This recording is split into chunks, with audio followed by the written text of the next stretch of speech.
ചെയ്യുന്ന ആൾക്കാർ, ഭഗവാനെ പിടിക്കുന്നവർ, എല്ലാ ഭക്തന്മാരും ഭഗവാനെയാണ് പോയി പിടിക്കുന്നത്. ഇങ്ങനെ ഭഗവാനോടൊട്ടുന്നതിനേക്കാൾ ശ്രേഷ്ഠമാണത്രേ ഭക്തനെ നമസ്കരിക്കുക എന്നുള്ളത്. അതുകൊണ്ട് ആ മഹാദേവൻ്റെ ഭക്തന്മാരായിട്ട് ഈ ക്ഷേത്രത്തിൽ സന്നിഹിതരായിരിക്കുന്ന ഓരോരുത്തർക്കും നമസ്കാരം. ഇവിടെ വിജ്ഞാനം എന്ന് പറഞ്ഞാൽ വിശേഷേണയുള്ളതായ ജ്ഞാനം അറിയും. പലതരത്തിലുള്ളതായിരിക്കുന്ന അറിവുകൾ ആണ് വിജ്ഞാനം എന്ന് പറഞ്ഞാൽ. ജ്ഞാനം എന്ന് പറഞ്ഞാൽ ഈ ലോകത്തെ സംബന്ധിച്ചതായ അറിവ്. വിജ്ഞാനം എന്ന് പറഞ്ഞാൽ ഈ ലോകത്തിന് അധീശനായിരിക്കുന്ന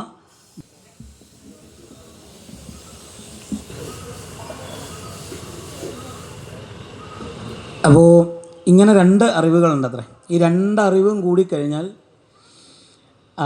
ഞങ്ങൾ പറയും, തന്ത്രത്തിൻ്റെയൊക്കെ ഭാഷയിൽ പറയും രസമാവും എന്ന് പറയും. രസം സ എന്ന് പറഞ്ഞാൽ ശുദ്ധവിദ്യ, രാ എന്ന് പറഞ്ഞാൽ അശുദ്ധവിദ്യ. ഈ അശുദ്ധവിദ്യയും ശുദ്ധവിദ്യയും കൂടിച്ചേരുമ്പോൾ, ജ്ഞാനവിജ്ഞാനങ്ങൾ കൂടിച്ചേരുമ്പോൾ അതിൽ നിന്നൊരു രസം ഉണ്ടാകാനുണ്ട് എന്നാണ്. ആ രസോ വൈസ എന്ന് വേദം പറയും.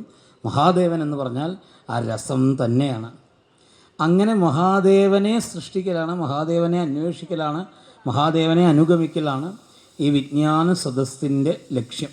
ഇങ്ങനെ ഒരു സദസ്സ് ഇവിടെ സംഘടിപ്പിക്കാൻ തോന്നിയതായിരിക്കുന്ന എല്ലാ ആളുകൾക്കും, ക്ഷേത്രവുമായി ബന്ധപ്പെട്ട എല്ലാ ആളുകൾക്കും എൻ്റെ നമസ്കാരം. കാരണം അതത്ര വലിയ ഒരു പുണ്യമാണ്.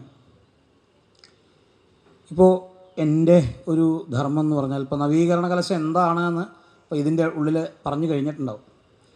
അതിൽ എന്തൊക്കെയാണ് നിങ്ങൾ ചെയ്യണതെന്നും പങ്കെടുക്കണത് എന്താണെന്നും പറഞ്ഞിട്ടുണ്ടാവും. ക്ഷേത്രത്തിൻ്റെ സാമാന്യമായിരിക്കുന്ന ഉദ്ദേശങ്ങളും പ്രയോഗങ്ങളും പറഞ്ഞിട്ടുണ്ടാവും. ഇനി എന്താണ് പറയേണ്ടത് എന്ന് എനിക്ക് കൃത്യമായൊരു ധാരണയില്ല.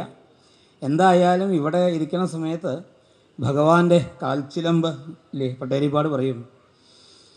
എന്താ പറയേണ്ടതെന്ന് നിശ്ചയില്ല വെച്ചാൽ ഒരു കാര്യം പറഞ്ഞാൽ മതി. എന്താ പറയേണ്ടത് വെച്ചാൽ, മഞ്ജീരം മഞ്ജുനാദീരിവ പദഭജനം ശ്രേയ ഇത്യാലബന്ധം. പദഭജനം ശ്രേയ, നമ്മൾക്ക് ശ്രേയസ്സിനുള്ളതായിരിക്കുന്ന ഉറച്ചതായ വഴി തീർച്ചയായിട്ടും 100% ചെയ്താൽ നമ്മൾക്ക് പ്രയോജനമുണ്ടാകും എന്ന് ഉറപ്പുള്ളതായിരിക്കുന്നൊരു വഴി, അത് ഭഗവാന്റെ കാലടികളെ ഭജിക്കുക എന്നുള്ളതാണ്. ആ ഭജിക്കുന്ന സമയത്ത് എങ്ങനെയൊക്കെ ഭജിക്കണം, മഹാദേവനോട് ചോദിച്ചു അത്രേ, എങ്ങനെയൊക്കെ ഭജിക്കാം ഭഗവാനെ. മഹാദേവൻ പറഞ്ഞു എന്നാണ്, എങ്ങനെ വേണമെങ്കിലും ഭജിക്കാം.